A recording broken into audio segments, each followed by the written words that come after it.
Hello, welcome to the video. In this video I'll be doing a 1-year review of the 2019 Hayter 56 Pro. So a lot of anticipation for it. A lot of people are eager to see how it will perform in the wet, in the dry, durability.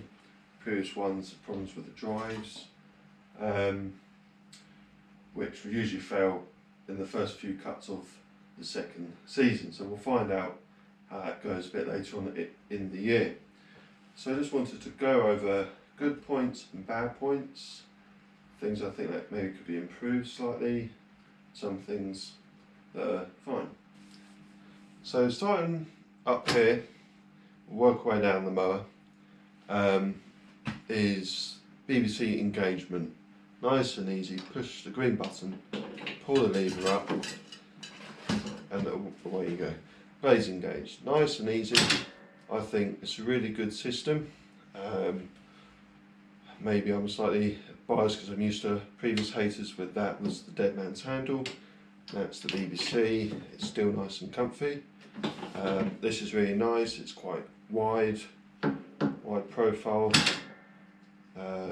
handlebar here. So, and here you can see the drive bar, nice and easy, same as Hayters have done for many years. This leads me on to something I'm not overly keen on, but at the same time it's not the end of the world. So the gearbox in this, it's a variable speed gearbox, much similar sort of, well, same gearbox as in the Toro Time Master, so it depends on how far you push it. And flat out it's fine. If you just want to go flat out, no problem. But if you want to feather it for the wetter conditions, it's not that comfortable.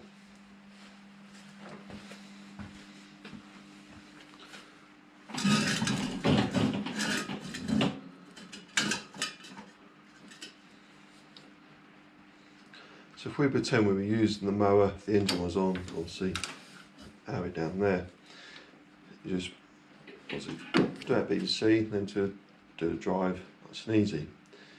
But to try and control that over maybe even a bumpy lawn or long lawn, you're really doing that, and that is not comfortable. Flat out, it's quite quick, not good for damp conditions, doesn't help with the bagging. So yeah, you're always basically always doing that, feathering it, and then just using your thumb. It's not brilliant. Simple solution, in my opinion, is what they've done with the Pro Stripe and put a 3-speed gearbox in it, and then it's literally just push that forward all the way and you're at speed 1, 2 or 3. So that's, yeah, if it's bone dry, flat out, it's perfectly fine. So that design that's with all the new Hayter Harriers since the 41 has been this rubber grip, which on the 48 and 56 they're glued on, the 41 they're not. When it's brand new, it is really nice and comfortable. Once it's used, it gets quite well polished in areas, but where you're always rubbing, it gets sort of more rubbed down like sandpaper effect. So it's a bit of a weird one. It's not overly that comfortable. Don't know how easy it is to see with that drive bar there, but it's all a bit loose. As you can see here, it's all a bit loose. It's not very well glued on. I don't think it's not brilliant. When you're using it, if you're using it like that, it's only your fingers that you can feel this bottom edge closer to the drive bar. It's not the end of the world, but for premium product, because a premium price, I think they need to work on this just to make it a bit more comfortable, really. If you're using these things X amount of time a day, you want something that's comfortable. You could argue you could just take it off, because things like Hondas, they don't have a grip whatsoever. So that's the only real gripe. I have seen someone cable tie that down like that, so all he has to do is that. Not recommended, but it is an option, but you have to be careful. So in general, the design is quite nice that they've bothered to make the roller longer, so you've got your chain cover exposed up here, which I have mentioned about in other videos and one with Jay. Mine's okay, but I have seen a lot of these wear a hole right at the bottom and it gets full of gunk and ruins your chain and sprockets. I said to them at the media event it needs to be metal or have a metal strip like the steel, but no, it survives the test going around the corner of the table. Whatever that is. So, small little thing. Again, premium mower, premium price. You would expect a little bit of metal up under there. Does that cost much really?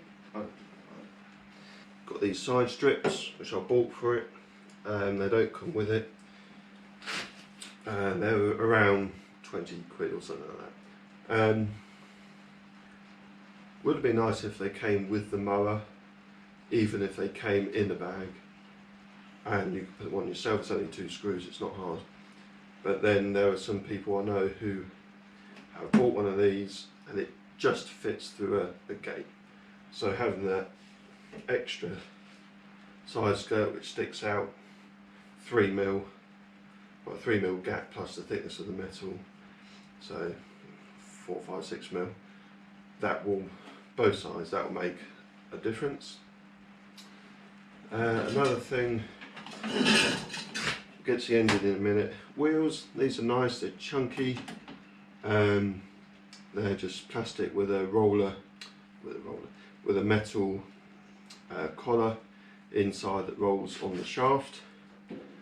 They're pretty nice. I haven't had any problems with the wheels, or because there's no bearings, so that you've got nothing to go wrong there. They seem alright, to be honest. They're pretty good. One's my 41 Pro is still going fine, and that's 3 years old, so can't complain there. So the bumper, brand new design for the 56. Seems alright. It hasn't bent backwards, which is good. What hasn't bent so far. It's lasted 1 year being ratchet strapped in the back of the van for transportation. It's got these rubber, either for rubber or plastic inserts at the end of the bumper, and this side it disappeared when I literally tapped the tree. Just kissed the edge of a tree with it and it flew off. Not the end of the world. I did suggest to Hayter, why don't they just weld a flat bit of metal or something onto the end so you don't need to bother. It's a dealer has to put them in and install the bumper. So why don't they just weld a bit of metal then, and that's that. You don't need to worry about putting these in or losing them. Anything like that. Small thing, but just something worth mentioning, because I've seen lots of mowers where these have gone completely, so it just seems like they're adding more bits to lose when you don't really need to. So back to the engine. Yeah, previous ones they're alright. Often you'll see them on eBay on these mowers 5 or 6 years old and falling apart. So, but for me they were fine. No real issues with them. It depends how you treat them, obviously. But this seems though Briggs have gone to plastic town on another level. Plastic carb, not too sure the reason for that, pretty cost-cutting. Everything you can see here, all this is plastic, that's plastic, fuel tank plastic, exhaust isn't, thank God. When you haven't got the blade running, sometimes it just sounds rough. It sounds like it's starving of fuel.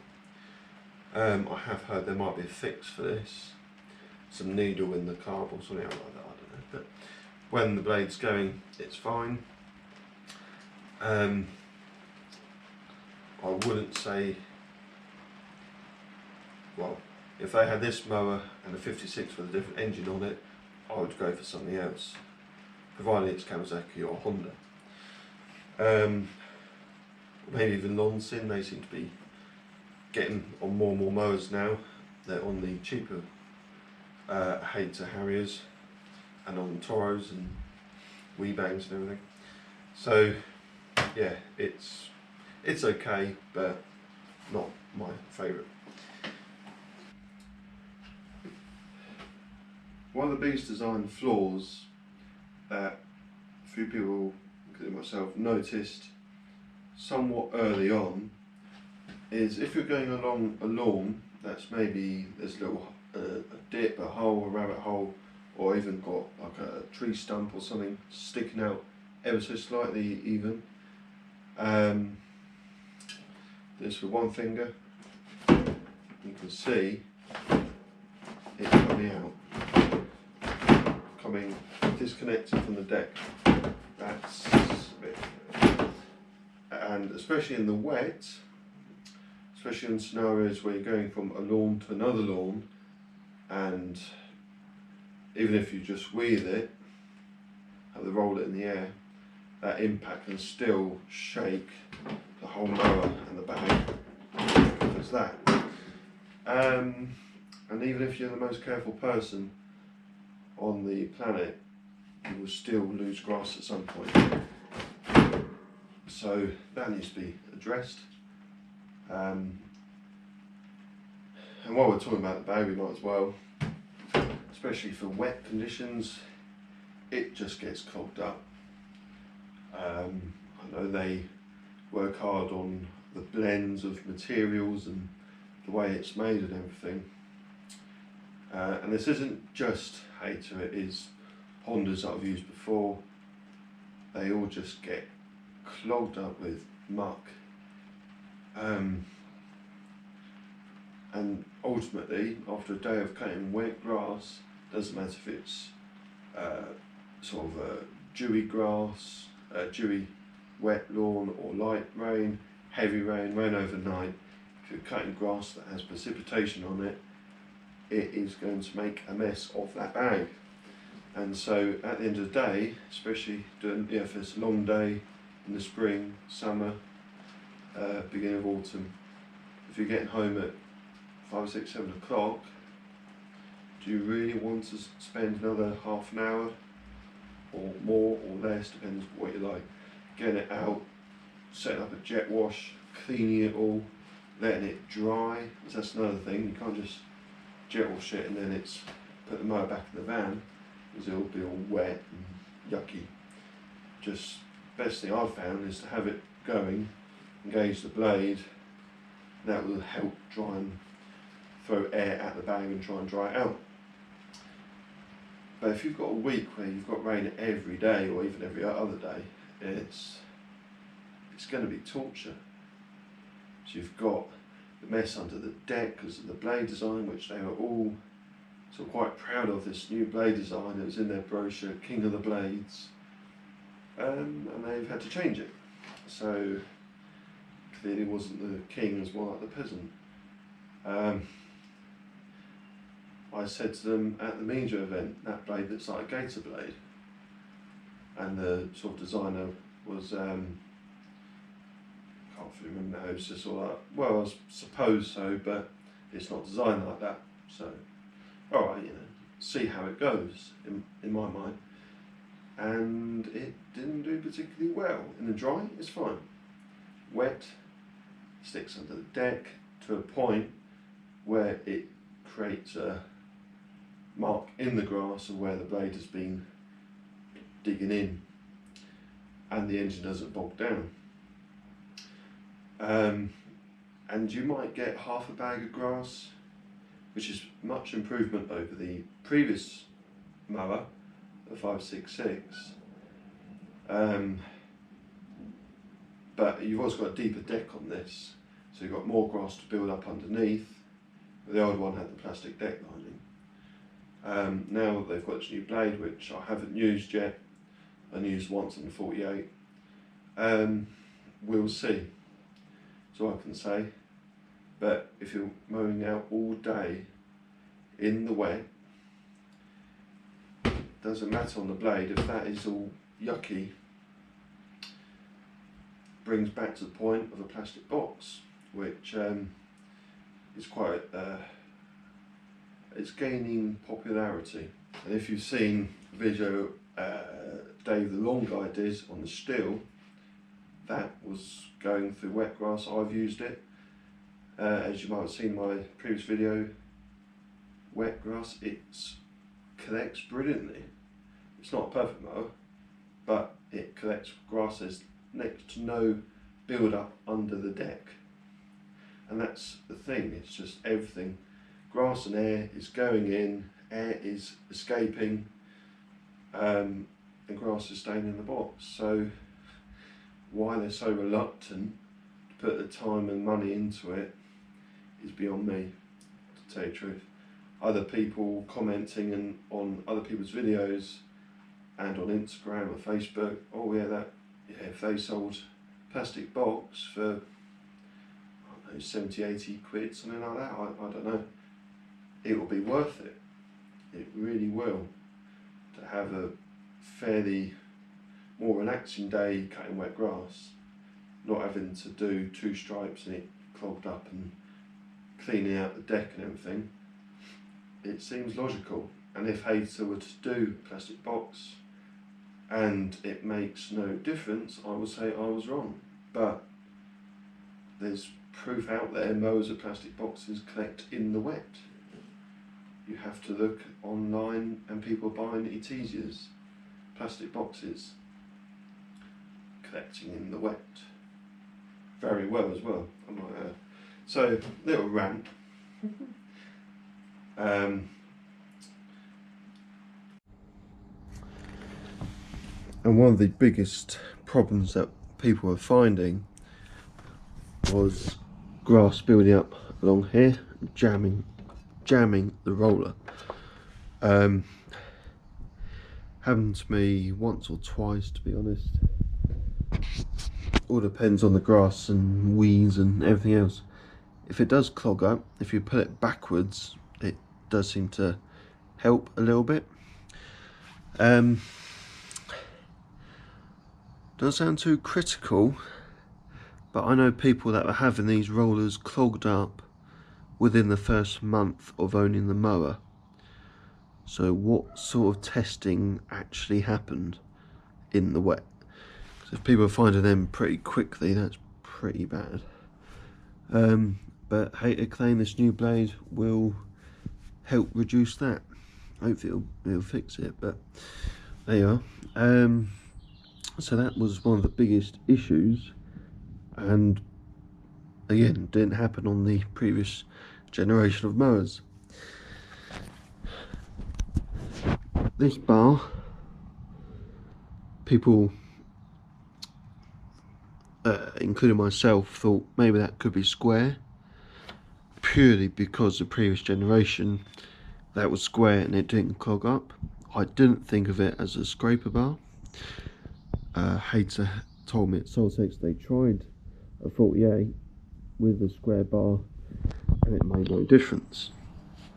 They actually tried it in the wet and it clogged up, so why don't they do that in the testing?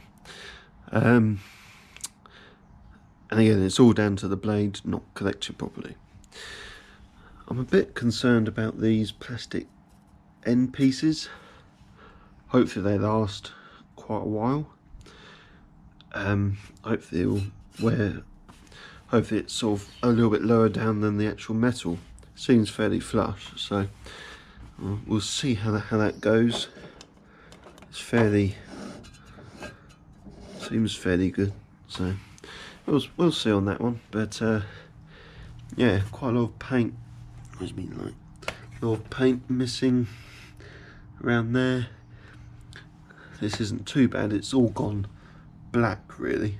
Not too sure why, but there you are. So yeah, that was the biggest, well, that with the deck filled up to grass up to here and the roller jamming wasn't very good. So just thinking, I think I've mentioned this grip, which isn't particularly comfortable, if they use the same material that the Toro Pro line has on its bail arms on this, it would be a lot better improvement. I'll get a picture of that up on the screen now. So what I do really like about this is you have the easy access to the chain cover, the bearings either side, the chain sprockets and everything, just if you need to get to them for any sort of situation. If you need to change the cables, you take this plastic cover off. Not the easiest to get off because of the cable, but it is easier than the previous mower. Drying conditions, it's fantastic. Again, much improvement over the previous model. It has a bigger bag so it gets more grass in. One thing I will say,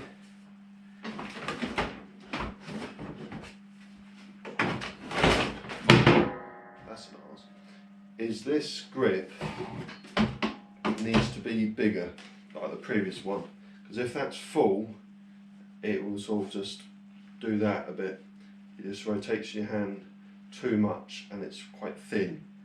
If that could be sorted out.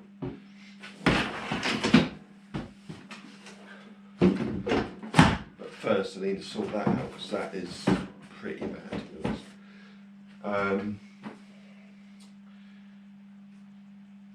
Another little minor niggle, I'll show you with my steel screwdriver, is this little gap here. Now when going along flower beds, if this was a flower bed, and you've got low shrubs and everything, small leaf plants and everything, it will collect debris in there. And my thought is, why didn't they design this area to be in the deck so the deck is all flush? There might be a reason for it, maybe the roller might be in the way, but I'm sure they could have worked their way around it. So another thing I'm slightly concerned about is the way these handlebars sit in the deck. The amount of stuff that gets in here, and rainwater or when you're jet washing the machine, and it's not exactly easy to just blast out. I don't know if there is a hole in here. Doesn't seem like there is because it sits with water. And I'll be a bit concerned about that damaging the deck. Small thing, well, but hopefully small thing, but that I thought they might need to work on. And this bumper on this side, can you make it a bit longer? Looks a bit off, but it's the same length as the other side, which has the chain cover, but just make it a little bit longer. So this model, what am I going to give it out of 10? I'll say 7.5 out of 10. Nowhere near perfect. Don't think there'll ever be a mower that will get 10, if I'm being honest.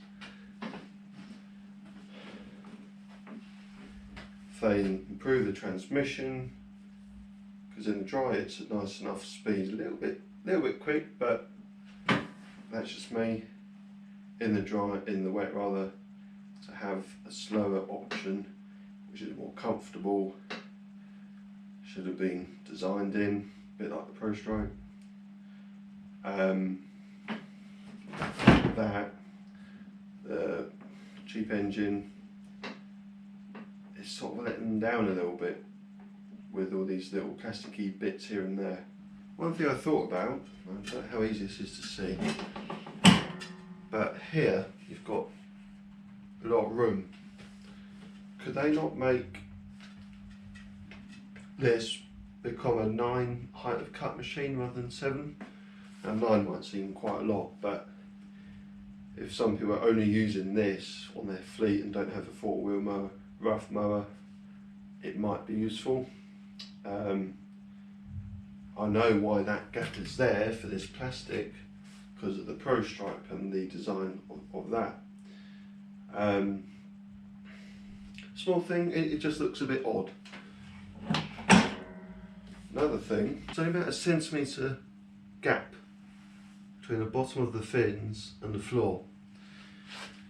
In the autumn leaves, it snows ploughs quite a bit. Now, if you were just going over the lawn just to clear up the leaves, obviously you can put the height up like so. And you've got about twice the size of gap.